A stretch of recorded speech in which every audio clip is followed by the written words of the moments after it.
নীলিমার অগ্নি পরীক্ষা। নীলিমার মনে হচ্ছিল চারপাশের চেনা বাতাসটাও হঠাৎ ভারী আর অচেনা হয়ে গেছে। যে রাস্তা দিয়ে সে প্রতিদিন অন্তত দুবার হেঁটে যায়, সেই পিচ ঢালা পথটার ধুলোবালিগুলো আজ যেন তাকে দেখে মুখ লুকিয়ে হাসছে। চৈত্র মাসের উত্তপ্ত দুপুর, মাথার ওপর সূর্যটা আগুন ঢালছে, কিন্তু নীলিমার ভেতরে এক হাড় কাঁপানো শীত। সে নিজের গায়ের ওড়নাটা আরো একবার ভালো করে জড়িয়ে নেওয়ার চেষ্টা করল, যদিও সে জানে যে দাগ তার শরীরে আর আত্মায় বসে গেছে, তা কোনো কাপড়ের টুকরো দিয়ে আড়াল করা সম্ভব নয়। মাত্র 3 দিন আগে সে কাল রাতের পর আজ সে প্রথম বাড়ি থেকে বের হয়েছে। পায়ে চলার শক্তিটুকু অবশিষ্ট ছিল না, কিন্তু এক বুক অবর্ণীয় যন্ত্রণার চেয়েও বড় হয়ে দাঁড়িয়েছিল পেটের ক্ষুধা আর চারপাশের মানুষের বাঁকা চোখের চাবুক। নীলিমা একটা মধ্যবিত্ত পরিবারের বড় মেয়ে। বাবা প্রাইমারি স্কুলের অবসরপ্রাপ্ত শিক্ষক, যিনি পক্ষাঘাতে শয্যাশায়ী।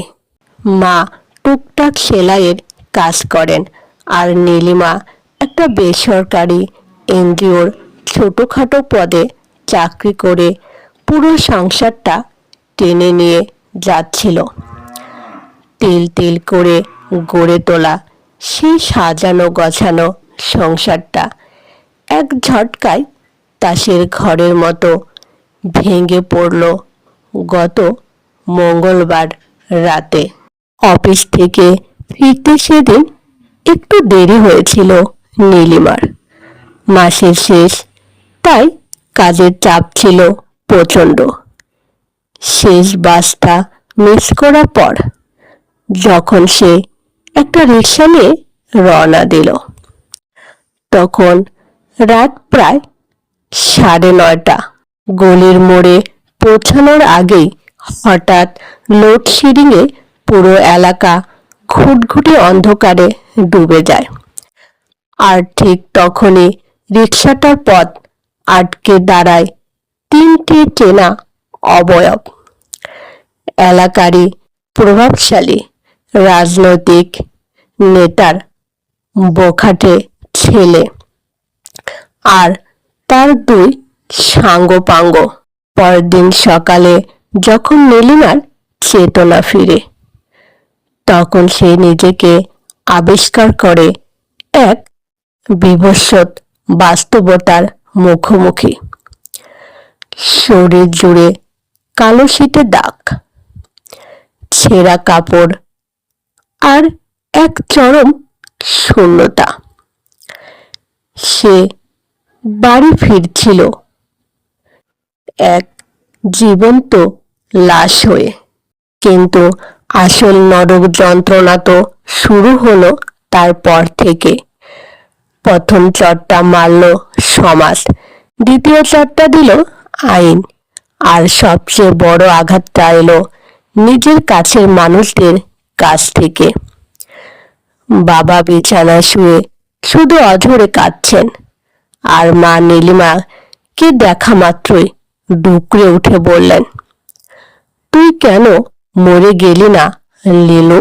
এই মুখ নিয়ে আমরা সমাজে কিভাবে বাঁচব? তোর ছোট বোনটার বিয়ে দেব কিভাবে?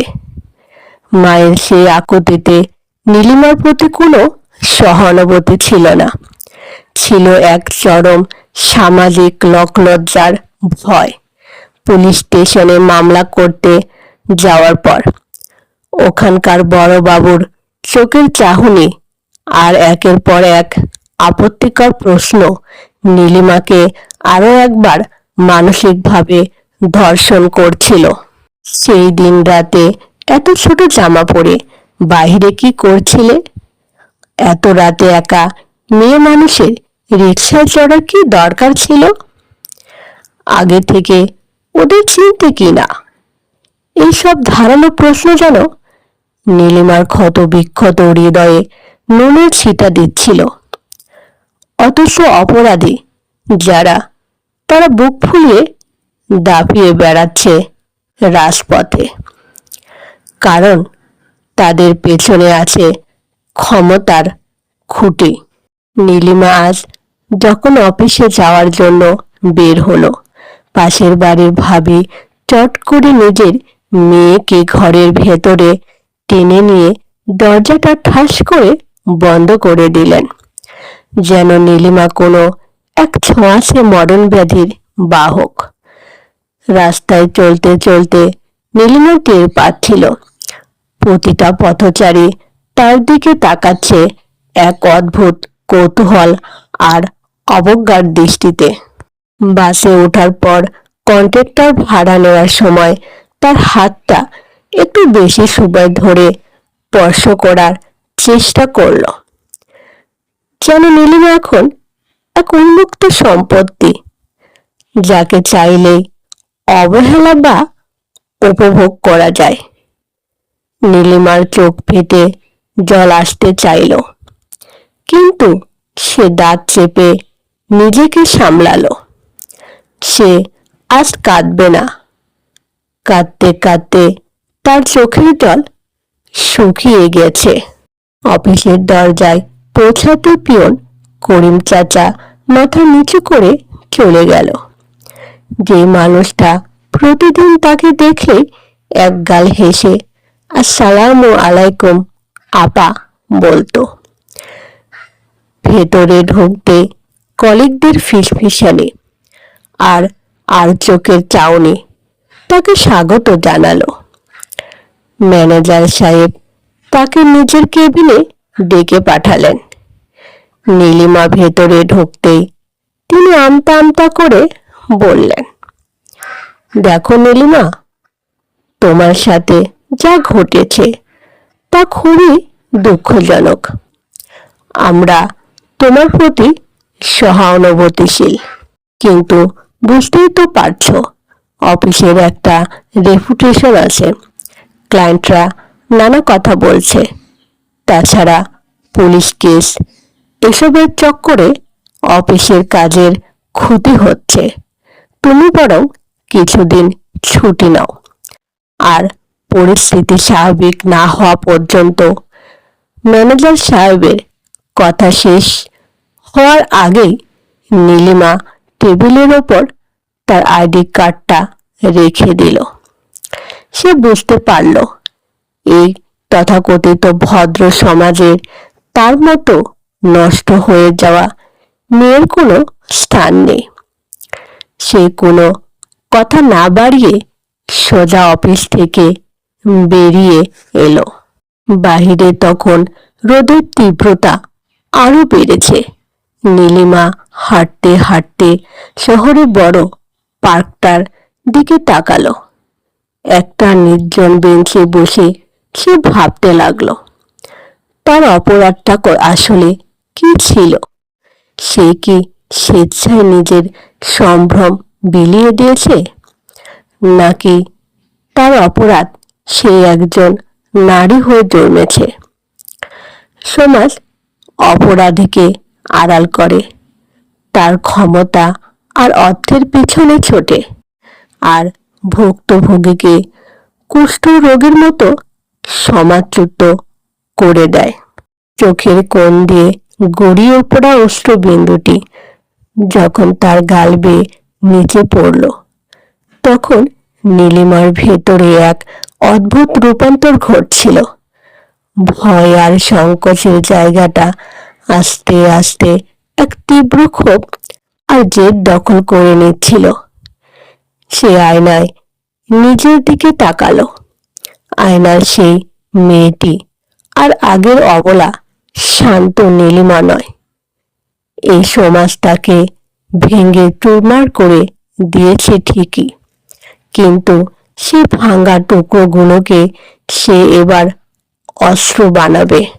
সে নিজেকে শেষ করে দেবে না, আত্মহত্যার সহজ পথ বেছে নিয়ে সে অপরাধীদের জয়ী হতে দেবে না।